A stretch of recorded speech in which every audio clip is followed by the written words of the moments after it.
Halo, apa kabar? Bertemu lagi dengan saya di mata kuliah konversi energi 1, di mana pada pertemuan kemarin kita membahas tentang pompa sentrifugal. Untuk kali ini kita membahas tentang pompa sentrifugal bertingkat ganda, di mana kita mengingat lagi tujuan dari pompa adalah memindahkan fluida dari satu tempat ke tempat yang lain. Sehingga di sini tujuan dari pompa sentrifugal bertingkat ganda yaitu untuk menaikkan head pompanya dari pompa sentrifugal. Sehingga di sini bagaimana sistemnya sehingga head pompa ini akan mengalami peningkatan, yaitu sudu ditempatkan pada satu poros di dalam rumah pompa yang sama, sehingga head yang dibangkitkan dari tiap sudu dihasilkan dari total head dibagi dengan jumlah sudu atau tingkatannya.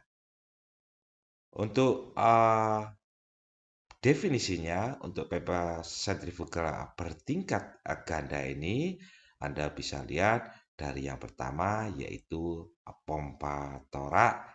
Gambarnya adalah sebagai berikut, di mana di sini suatu pompa yang dilengkapi oleh torak dan digerakkan oleh poros, pergerakan poros, di mana ketika uh, poros ini bergerak, maka torak ini akan bergerak maju mundur. Di mana di sini untuk keterangan dari gambar ini yaitu torak di daerah P ini atau notasinya P berada di dalam silinder C, di mana pastinya tadi geraknya adalah diperoleh dari batang penghubung yang menghubungkan torak dengan engkol yang berputar. Selanjutnya di sini ada pipa hisap atau suction pipe, yaitu pastinya adalah menghubungkan sumber air dengan silinder. Dan pipa hantar atau delivery pipe, yaitu mengalirkan tujuannya ini mengalirkan air keluar dari pompa. Selanjutnya ada di sini katup atau valve. Untuk A ini adalah yang mengatur aliran ke dalam silinder. Sedangkan yang B yaitu mengatur aliran keluar dari silinder. Untuk pompa torak juga dinamakan pompa perpindahan positif atau positif displacement pump karena mengalirkan atau memompakan sejumlah volume tertentu dari suatu fluida selama langkah toraknya. Jadi dia menggerakkan sana. Jadi ketika dia torak ini bergerak ke sini, maka fluida itu akan mengisi volume dari silinder ini sehingga seolah-olah fluida menggerakkan pompa ke arah sana. Oke ya, sedangkan untuk jenis dari pompa torak ini sendiri, Anda bisa memahaminya lebih detail melalui video YouTube, bisa Anda cari sendiri, tetapi di sini saya akan memberikan garis besarnya saja. Untuk jenis pompa torak berdasarkan gerakan airnya, ini dibagi atas pompa aksi tunggal atau single action pump dan pompa aksi ganda atau double acting pump.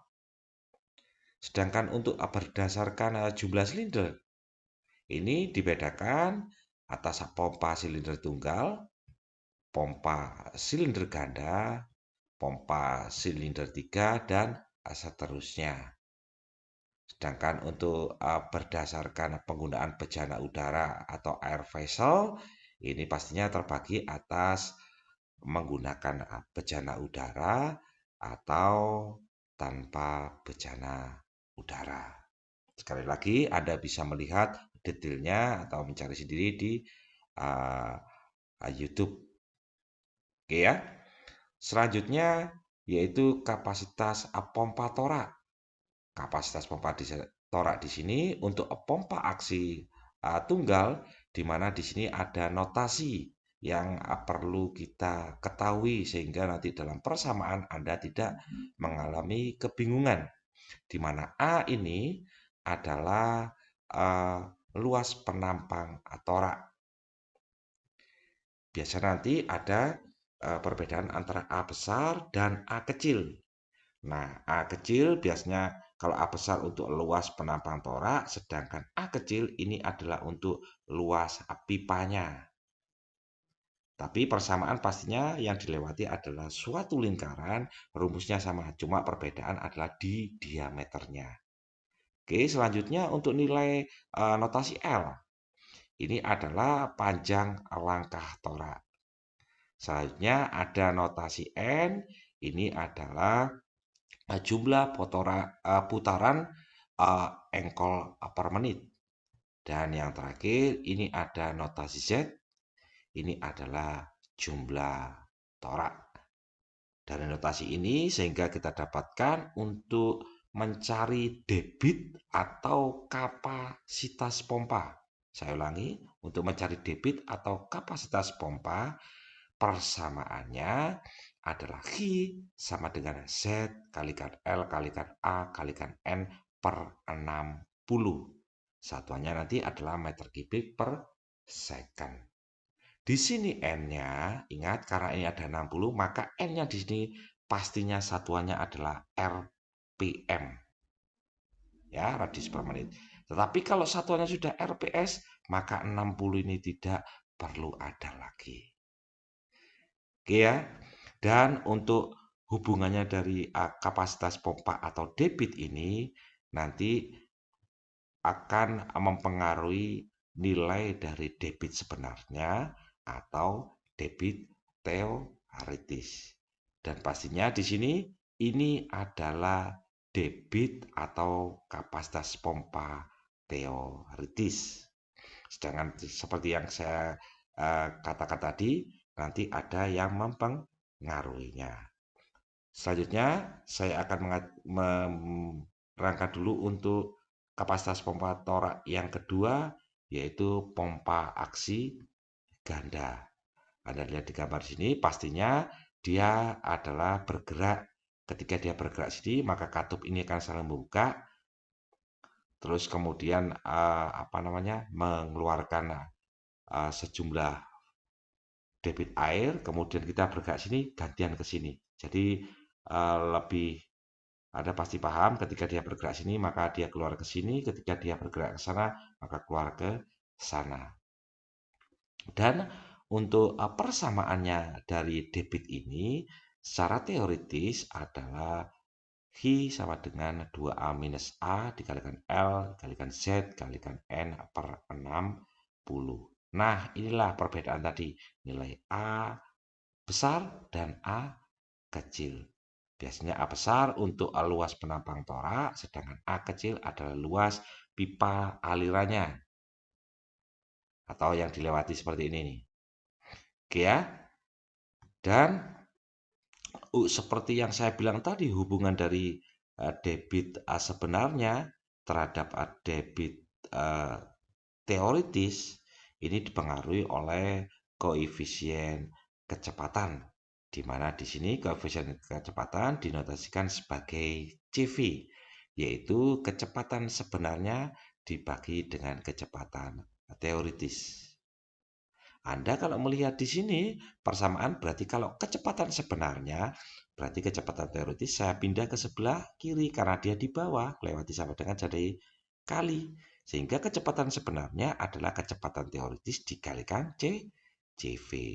Selanjutnya yaitu koefisien kontraksi. Ini adalah notasinya CC, luas pancaran sebenarnya dibagi dengan luas lubang. Ya.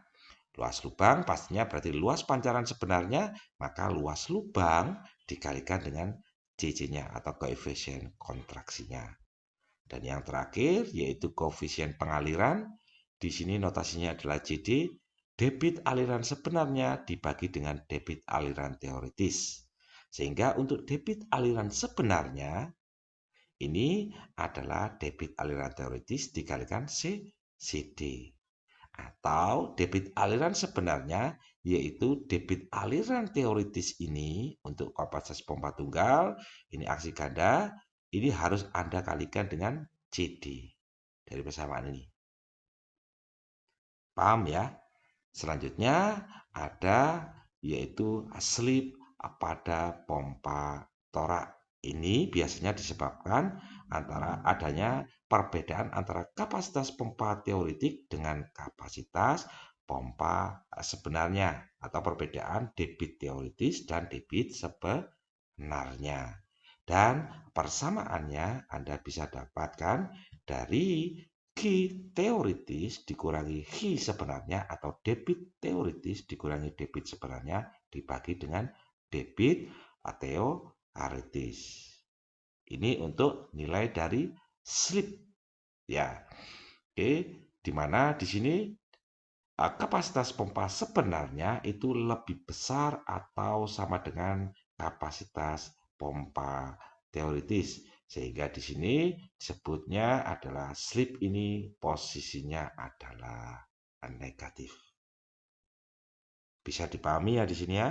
Jadi ini untuk mencari debit teoritis untuk pompa aksi tunggal, sedangkan ini adalah debit teoritis untuk pompa aksi ganda. Sedangkan untuk debit sebenarnya bagaimana? Anda lihat dari persamaan ini.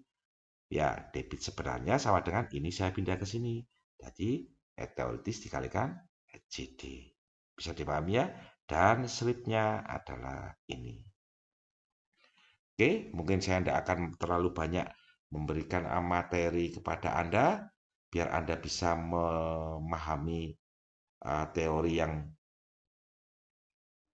ada atau saya terangkan. Tapi seperti biasa, saya akan memberikan tugas agar saya tahu Anda menangkap materi ini atau belum.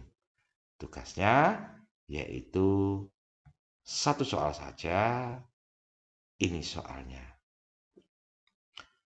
Untuk kali ini saya tidak akan memberikan kisi-kisi bagaimana cara menjawabnya. Silakan Anda cermati soal ini dan pastinya persamaan atau jawabannya ada di slide sebelumnya. Cuma saya memberikan masukan hati-hati dengan satuan dan biasakan bahwa setiap mengerjakan angka setiap di belakang angka satuannya ditulis agar hasil yang Anda dapatkan nanti tidak salah. Baik, terima kasih telah mengikuti materi ini. Tetap semangat, jaga kondisi, dan sampai jumpa di pertemuan selanjutnya. Terima kasih.